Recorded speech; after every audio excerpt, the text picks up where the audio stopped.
Okay, so we're here in the studio with Steve. Good to have you here today. Thank you for coming. Glad to be here.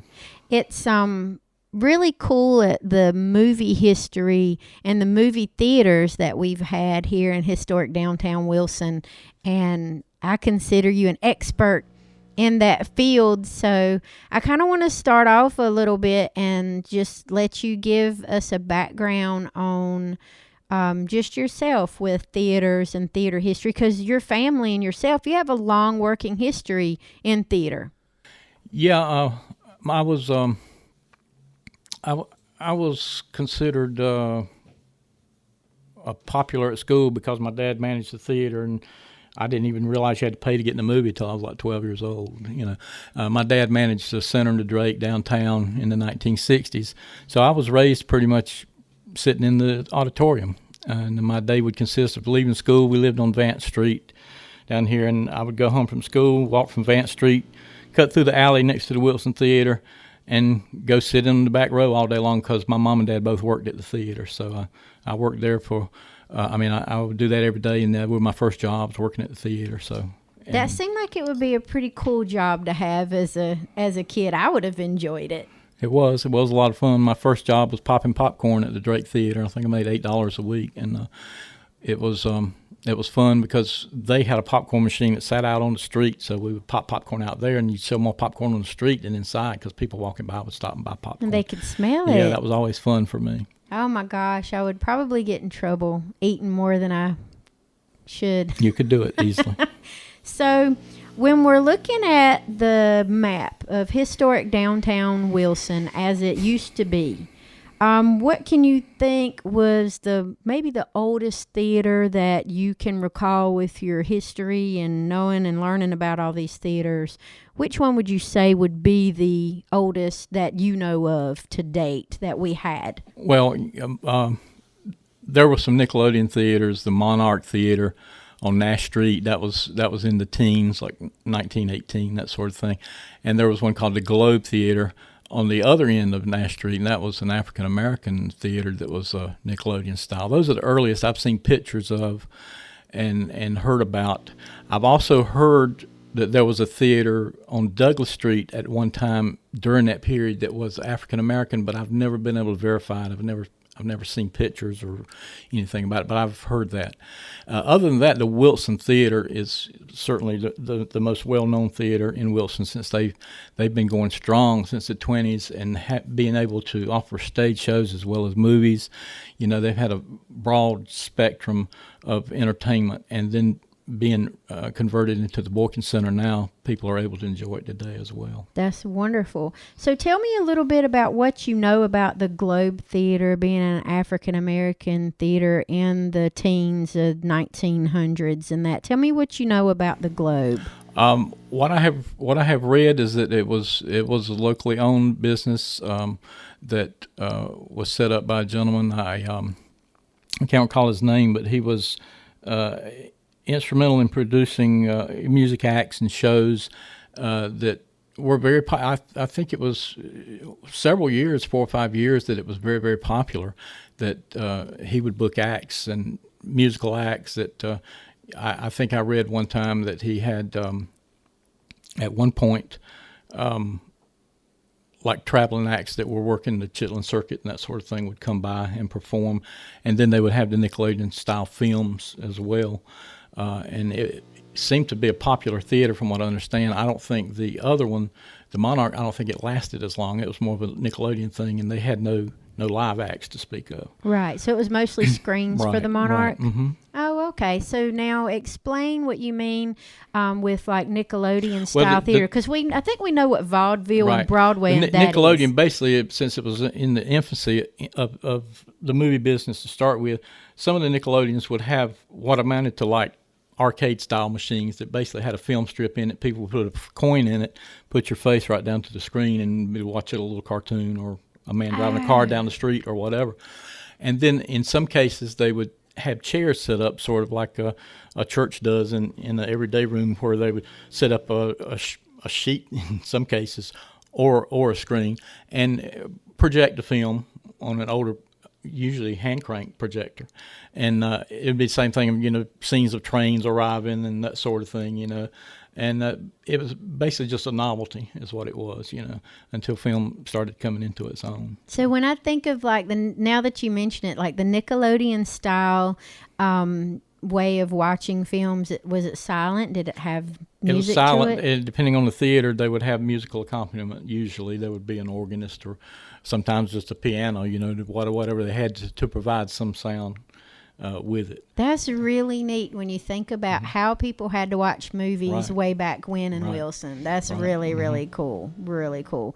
So the Monarch from like the 19 teens, you don't think it lasted No, it very was only, long? I think it was 2-3 years probably at the most. And it was the same style? Yeah, it was opened as a fad. It was just like the newest thing, so people were trying it out, So we were talking a little bit earlier, and we haven't been able to find any pictures about it, but you've had articles on the Princess Theater. Right.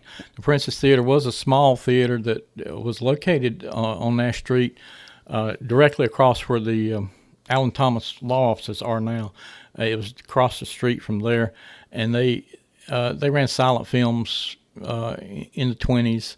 There are several ads I've found that list particular titles, and of course it's got the Prince's name and information. But so far I've never been able to find any diagrams or photos of the theater. But I recall my grandmother telling me stories of going to the Prince's during the Depression a few times. That was a big treat for them when they were able to go a couple of times, and she was telling me about seeing movies there. Wonderful. So now tell us about. There's some confusion with some people because there was 2 Carolina theaters. Right. So distinguish the 2 Carolina theaters, where they were located and what they were about. Well, on Tarboro Street, what most people know these days as a Drake Theater was originally the Carolina Theater in the 1930s. It, too, was just beyond Nickelodeon style. I think they operated some Nickelodeon style movies, but they did actually utilize the screen and they had a full auditorium. There's a photo that's been around for years that shows the Carolina, and you can see the marquee in the old 30s cars parked on the street, and you can see a big 25-cent sign under the marquee for the admission price. That's in fact, anyone looking at it, comparing it to a photo of the Drake, you can tell it's the same building because it has the long eave-style windows in the center. You can recognize those windows. But that was the original Carolina in the 30s. In the 40s, they built a Carolina theater here on Goldsboro Street, and it was a conventional, modern. It was described as, the showplace of the Carolinas because it was a beautiful theater. It had a balcony and very elaborate curtains. It was really a handsome theater, especially for this part of the state, and it became the Carolina. And at that time, the name of the Carolina on Tarboro Street was changed to the Drake Theater. Okay, so now we were talking about the African American theaters that they had, and you had already mentioned the Globe Theater, but there was also another one. Where was that located at? The Ritz Theater was located on Nash Street, just across the railroad tracks before you get to where Terminal Drug was. After you cross the track, it was there on the left, like the second building from crossing the tracks.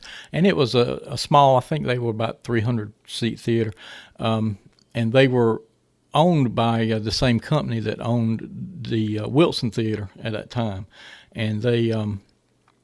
of course, catered to African Americans, but they ran, mainstream movies as well as African American only films.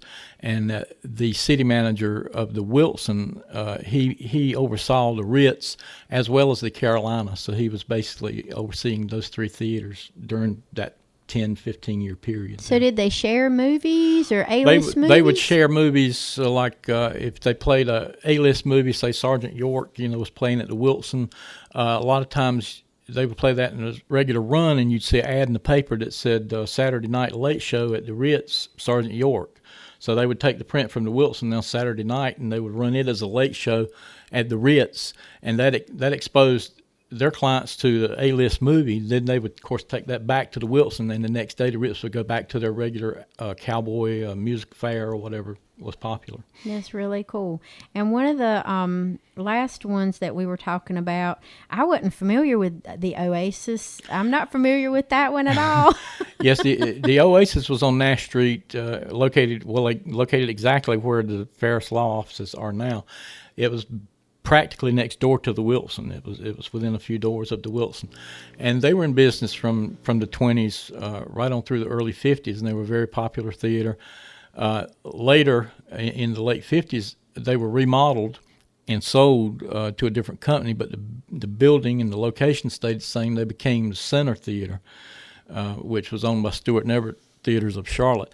And it stayed the Center Theater through 1968 when it was closed, when the new malls and whatnot started opening, and they closed the Center at that time. The Drake stayed in operation. They were owned by the same company. The Drake stayed in operation for another couple of years after that, and then the Drake eventually closed. And by that time, what was the Carolina on Goldsboro Street here had changed to the Colony, because in the early 60s, the name change came, and they did a big remodel, and it was changed to the Colony Theater, and that's what it was known as until it was demolished. So, what do you think, in your opinion? Because again, I consider you a huge expert in movies and that kind of thing, because it's just fascinating to me, the history behind it. What made the theater so popular, do you think, here in Wilson? Was it location, or just, what do you think, because there's so many theaters up and down the streets that are still here, you can still see remnants of it. Well, you think about the time period, there was not a lot to do for entertainment, and especially affordable entertainment. And in what I consider the golden days of theater, from like the late 40s through the 60s, you had to get people into the theater, so there was always promotions and ballyhoo going on regardless of the movie. Sometimes the movie was no good. The fun was going to the movie to see what you would see. You might see clowns walking down the street. If it was a horror movie, you might have a monster running around the theater lobby. You didn't know what was going to happen. And plus, it was inexpensive escapism.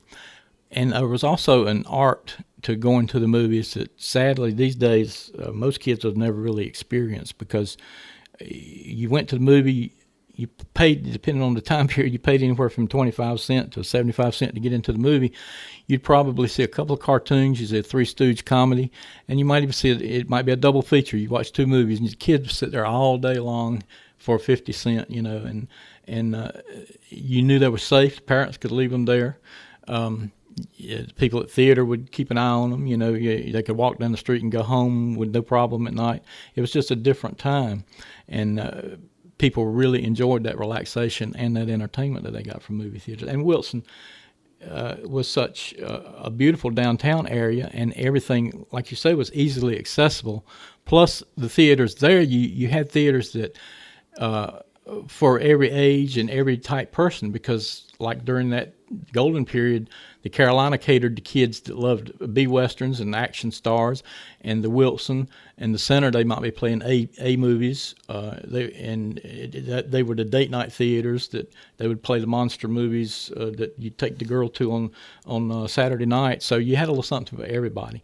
And eventually the Drake, of course, would come to be a B-movie sub-run theater where you could catch a movie that maybe you couldn't afford to see or had missed that played the Center in the Wilson. You could catch it on a double feature with something else for a good price. That's really cool. And it was so inexpensive. Like you just mentioned 50 cents. I cannot imagine 50 cents, because we thought, when I was, younger, growing up in the 70s and 80s, I thought, $2 and a half for a movie on a matinee was ridiculously expensive, and dollar popcorn and dollar drinks.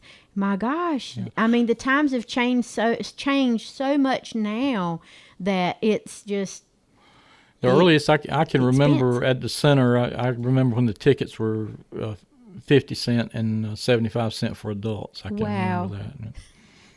I can't even imagine that.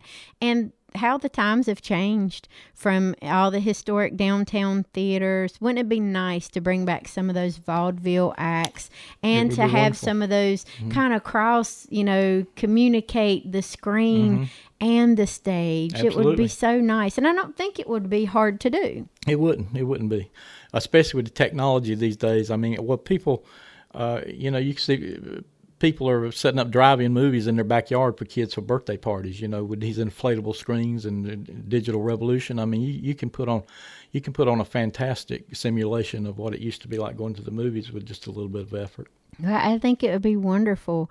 So next time we're going to bring you back. We're going to talk about all the different theaters and just let people understand that they used to be a huge hotspot in Wilson County. I don't even know. Do you know if we outrank other counties or other cities as far as theaters go? I don't know. It was a pretty good selection, of course, during that time and during the '60s and whatnot. It was a good, because counting the drive-ins and everything else, there was a good selection of theaters in Wilson. Because Elm City had a theater, but most of your smaller, I think Pine Tops did, but most of your smaller towns didn't have a theater. And so it would draw people into Wilson, especially on the weekends. And so there was a market for theaters here, and being centrally located, that Nash Street strip down there with all the theaters, and there's a reason they were there as long as they were, because I mean they drew from counties all around, and plus they were well run and well done theaters, and like I say, they were definitely, for the small towns in the state, the leaders of promotion and that sort of thing, and having a good time at the show. Well, I think it's awesome information, and I can't wait for people to hear part 2 when we work on Wilson County theaters and even some of the drive-ins, and we'll talk about that on our next episode. But thanks for coming in today. I appreciate it. Enjoyed it. Look forward to talking to you again.